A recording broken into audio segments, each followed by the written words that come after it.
Hello guys! Hello Aquarius! Welcome dito sa aking channel, Kapalaran 888. Welcome. Alamin natin kung anong messages, vibration, gabay energy para sa inyong lahat.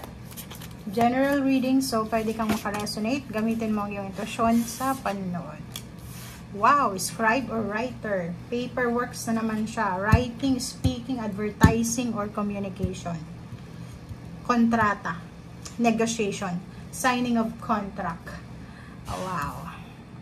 Okay, Aquarius. Itong barahang ito is parang nagsasabi na yung full moon na to is posibleng turning point ito or completion sa mga importanteng proyekto na, yun nga sabi ko sa kanina, related sa writing, speaking, advertising, or communication, or contract signing. So, posibleng kung business person ka or naghahanap ka ng bagong mapapasukan, bagong kontrata, career change, career move, dito sinasabi na posibleng may mga contract or negotiation na mangyayari. Okay? Mas magkakaroon ka ulit ng, or mas tataas yung confidence level mo and mararamdaman mo yung sobrang inspiration and blessed yung pakiramdam ng barahang to. And sinasabi sa'yo na may iba sa'yo dito na dahil siguro sa mga blessings na dumarating, makakapagplano kayo ng road trip or travel sa ibang bansa or pwedeng within sa Philippines lang. So parang siguro nag-aaral kang maging rider. Parang gano'n. Okay, so ano yung gagawin mo? Gamitin mo yung opportunity na to para maayos na yung lahat ng gustong maayos sa buhay mo. But be careful. Make sure na balanse, okay? Minsan magpahinga, minsan kayod, parang ganun. Work hard, play hard. Yun yung sinasabi ng baraha mo. Wow. Aquarius.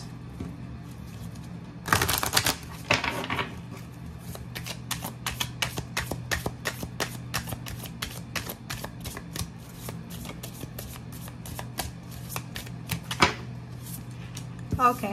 Intuition. Oh, yun. Makinig ka sa sinasabi ng intuition mo kasi ang daming blessings dito, guys. Sobrang blessed ka. Ang daming biyaya na posibleng dumating sa'yo. Ang daming papeles ka na kailangan na sikasuhin. Ang daming importanteng bagay na dapat mong bigyan ng pansin. Okay. So, New Moon in Capricorn, step up and lead. So, yun na nga. Same din sa sinabi ko sir dito na siguro oras na Aquarius para ipakita mo sa paligid mo. Yung mga iba sa inyo dyan na ilang beses nang nag-iisip kung tatanggapin mo ba itong offer sa'yo, papuntang abroad or dito sa Philippines, like mataas na posisyon sa trabaho, mataas na sweldo, mataas na authority. So, ikaw yung magde-desisyon yan. Okay? Ikaw ang makakapag-desisyon. And yun nga, makinig ka sa sinasabi ng iyong intuition.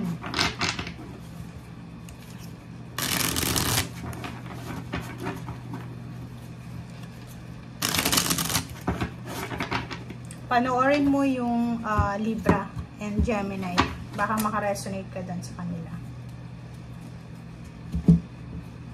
Okay. Seven of Wands.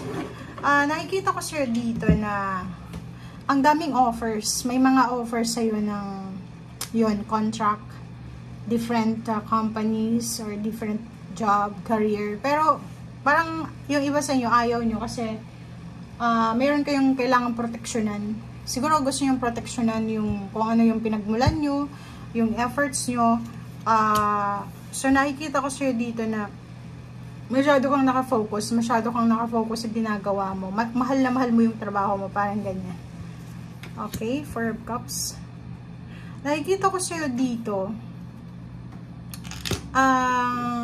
may iba sa'yo dito na naghihintay ng tulong nyo. Comment down below, Aquarius, ikaw ba ay single or in a relationship, may trabaho? Hinihintay ka ng magulang mo. Tingnan mo to. Or pwedeng lalaki ka, naghihintay sila ng tulong pinansyal mo. Comment down below yung mga Aquarius dito na nakalimutan yung magpadala sa parents nyo or kung may anak kayo sa Pilipinas, Kasi may naghihintay eh. May sobrang malungkot siya. Sobrang lungkot niya kasi naghihintay siya kung kailan ka magpapadala. Queen of Cups, Knight of Swords. Isang napakagandang balita ang darating sa iyo na pwedeng magdala sa iyo ng peace and harmony. Yun na nga, yung balance, yung maraming contracts, options na posibleng ibibigay sa iyo ng universe. Sa relationship naman, maraming offer ng love. Hindi lang partnership to sa business or sa work, sa career. Mga love life din to. So, nakikita natin, diba? Puro lang, offers. Maraming gustong pumasok sa buhay mo, maging part ng buhay mo. Pwedeng yung Queen of Cups dito is pwedeng lalaki ka, tapos babaeng water sign, Pisces, Scorpion, Cancer, any zodiac signs ang gustong pumasok sa buhay mo. Yung iba din sa inyo dito, pareho kayong lalaki, diba? Knight of Cups and King of Cups. Wala naman kasing gender yung tarot. Pwedeng pareho babae, pwedeng pareho lalaki. So, applicable to sa lahat. So, mayroong magkarelasyon siguro na nasa long distance relationship na kailangan yung maging patient sa bawat isa. Kasi, may iba dito na parang nagmamadali. Kasi yung Knight of Swords nagmamadali eh. Like eto, may hindi napadalahan ng pera na kaligtaan. Nagmamadali yung naghihintay. Queen of Pentacles. Oh, diba? So, yun. May hawak ka talagang pera dito. It's either ikaw yung may hawak or other party. Naghihintay talaga sila ng tulong mo. Naghihintay sila ng padala. Naghihintay sila na pautangin mo. Or ikaw to, naghihintay ka ng padala. Or naghihintay ka na pautangin ka ng kakilala mo, kapamilya mo, o kung sino man. Or asawa to. Yung asawang nasa ibang bansa or nasa ibang lugar, hinihintay niya yung padala. Parang ganyan. Okay. Chariot, travel. So yun, it's a confirmation talaga na yung iba is posibleng dalawang lugar ang pinag-iisipan kung saan magta-travel.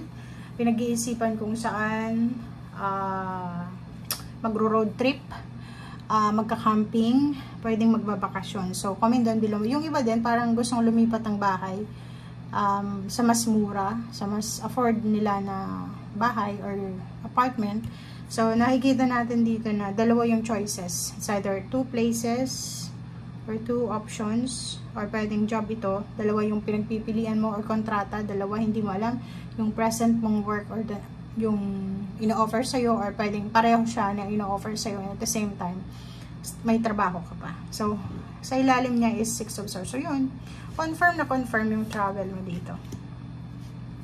So, yun. So, kung saan ka man papunta, take care. Okay? Kung ano man yung purpose mo dyan, makapagpahinga, free your mind, or makapag-explore, ikaw lang yung nakakaalam dyan. And good luck. Thank you guys. Bye!